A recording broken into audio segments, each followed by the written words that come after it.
Hello everybody, this is our day 3 vlog for Havasupai Falls. It is the best day we've had this far. Let's jump right in. If you haven't been following our journey, my name is Jen and this is Tyler. He's cooking dinner and we are with Raising Roamers. We moved everything into a camper. We want to live off of less, work a little bit less, and spend more time together as a family. We took a seasonal work camping position in Arizona, and while we were here, we wanted to put in for the Havasupai Falls permit. We are so thankful that we got it on the very first try. We did put in for an extremely off-season date. We are here in the second week of March this year, and it has been incredible. So today was really wild. So it started out with some trouble. So basically, when you do the Havasupai Falls hike, the first 8 miles takes you all the way to the village of Supai, where you have a restaurant and a shop and things like that, and then you have to hike 2 more miles to get to the campground, and those last 2 miles are fairly steep. Well, this morning so our bodies have been hurting. We both were carrying about a quarter of our body weight all the way down here. That's how heavy our luggage was, and we found out about the option to have an animal carry our stuff on the way out. It cost us about $200, but the problem is when we went up to the ranger station, which is located at the campground, he tried telling the people at the tourist office our name and they couldn't find us, and therefore they said we had to go to the village, to the tourist office, so we could get our animal reserved. Now, obviously, we are getting an animal because our bodies have been hurting. So when we woke up this morning and found out we had to hike 4 miles first thing in the morning in the total opposite direction for what we wanted to do today, we were really nervous at first. But luckily, the village does have breakfast, so it ended up being kind of a win-win. We ended up getting to go up there, and we got our horses reserved, everything worked out, and we ended up getting to eat breakfast before we came back down here to the campground. We also learned a very valuable lesson. We got here late last night, we were tired, we were exhausted, so we kind of just went to bed without double checking everything, and we ended up leaving a little food that we didn't eat in our camping pot, and an animal decided to take it overnight. So we literally woke up this morning, couldn't find the pot anywhere, and all of a sudden we don't have anything to cook with. So that was also a big hurdle that kind of made us have to go to town anyway. So the timing with everything this morning ended up working out all right because we had to eat breakfast, get our horses reserved, find something else to cook with, and we were able, it was a lot of problems that we had, but we were able to solve them all at once. So on one side of the campground, you have Havasupai Falls, 50-foot falls, and Little Navajo Falls. It worked out really good because on yesterday, we went to that side of the campground and we got to see those falls, but we had only made it to Havasupai Falls and Little Navajo Falls. We didn't make it all the way back to 50-foot falls. So since we had to go to town today, on the way back, we actually got to explore that. It was one of the most unique hikes we've done on this trip. It was kind of like, it looked kind of like a forest that you were walking through, like a rainforest kind of thing. And you had a few random little creeks to hop over and things like that. And the ending was amazing. It's basically 3 massive waterfalls that you can see just around the corner from standing on top of really shallow water. So it was just a really interesting experience, and we had walked right past that when we came into the campground. So the fact that we actually had to stop at it and look around was amazing. But the original plan today was to go to the other side of the campground, which has Mooney Falls and Beaver Falls. So Beaver Falls is really far away from here. It is about a 6-hour round trip ordeal. You have several water crossings, and between our bodies being sore and between the water being ice cold right now, we ended up deciding against it, and I'm kind of bummed because we're here, I was trying to see all the waterfalls, but I knew going into this that our bodies were going to be hurting. We're not really that experienced with backpacking and carrying all of our things, and so I kind of expected to not go to Beaver Falls, and especially once we found how cold the water was. I mean, people were saying that the water crossings were up by your hips and stuff, and we didn't have proper attire. We brought swimming suits and stuff, but this time of year you really would have needed a dry suit or something like that to make it work because the water is freezing. However, we did do Mooney Falls. This ended up being our favorite part of the trip, and one of my favorite hikes that I've done to this point in my life in general, and it was really unique. You hear a lot about the chain section, and which reminds me a lot of Angel's Landing and Zion and things like that, but this was completely different from that. So the campground literally extends from Havasupai Falls to Mooney Falls. So all we had to do was walk to the other side of the campground, and we were basically at the trailhead for Mooney Falls. You start kind of scrambling down some rocks. Nothing's too crazy yet. You start seeing a chain or two, and it's more just to make sure you don't fall off.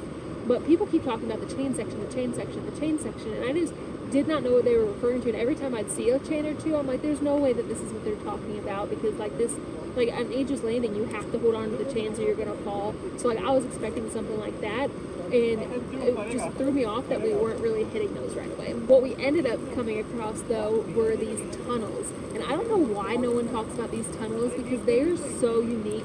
It's like this red rocky structure that you're just kind of climbing down, but it's completely encaved, and like when you come to the end of it, you literally get to like look out and just see the falls, and the views from the tunnels before you even got to the real chain sections were incredible.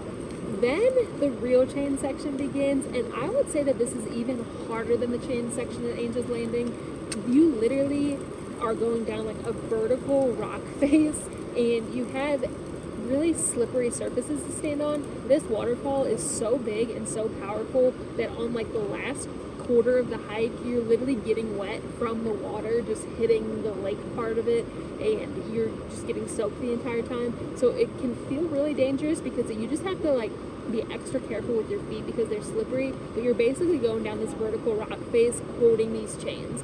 Now I was worried at first. I have a knee that's been acting up, and my legs are really little, like I'm short, and so I was nervous about how it would be, but like the chains are placed absolutely perfectly. There's like chains, and then there's like just like metal rods into the rock face, so you can like grab onto the rods and stuff too, and everything felt like it was placed exactly where it needed to be.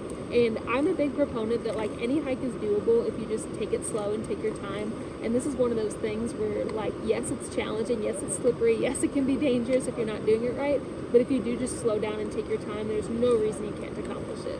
After the chain section, you're literally almost done. The last thing you have to do is go down a ladder, and the ladder was really interesting because again, it was soaking wet, but like it, instead of it being like flat, it kind of had like two curves to it, so like it had the perfect places for your feet, which was really nice.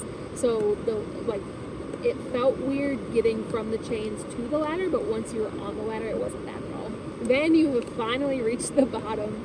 It was beautiful. I'm willing to look up the height of the waterfalls and put it right here because I really don't know, but it felt like it was a mile high, and just being able to see it and hear everyone's excitement. One of the things that was really cool is that there was like a family that was there, and every time one of the relatives would get to the bottom of everything, they'd start cheering them on and stuff, and just like the environment was really cool. Over the summer I could see a ton of people climbing in there and swimming in there and stuff, but it was just way too cold for that. There was a few brave people that still did it. Tyler stuck his feet in and quickly got back out because of how cold the water was.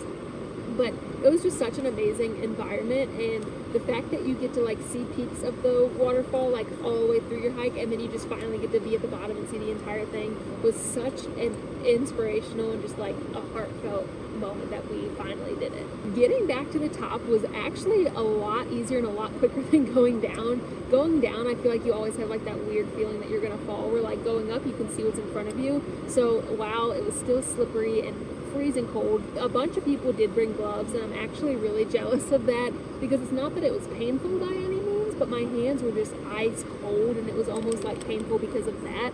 The chains are really easy to hold on to. They're not like sharp or anything crazy like that, but they are definitely cold and they are definitely wet. So if you do want to do Mooney Falls, definitely consider bringing gloves because that would have made it just a lot more comfortable. If you come on out to Havasupai Falls, make sure to stop by the gift shop in the village.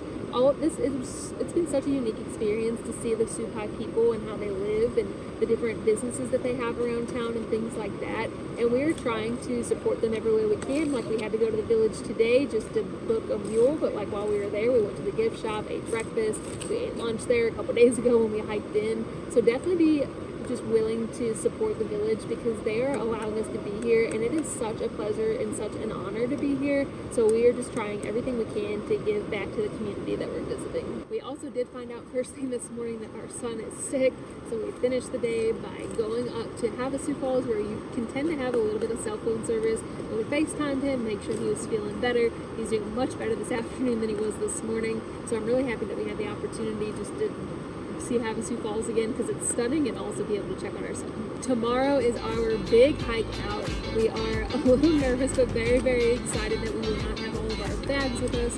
Our two big backpacks will be going on the mules or horses, whichever one come down, and we will just be having a little day pack for the day where we'll have water and snacks. It is still 10 miles, but we have to have our luggage ready for the animals by 6:30 in the morning.